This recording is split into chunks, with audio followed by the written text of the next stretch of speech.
Hi everyone, welcome back to the channel. In today's video, I'll show you how to fix Android phone heating issues. So, let's get started.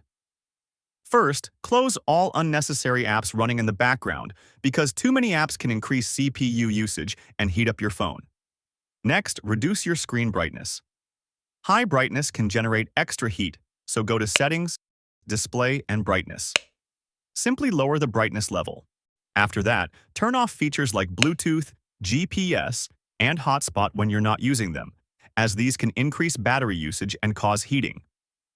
Also, try restarting your phone, as this clears background processes and helps reduce heat.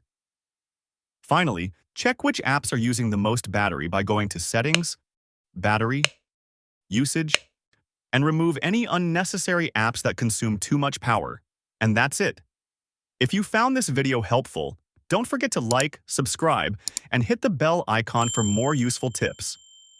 Thanks for watching, and I'll see you in the next video.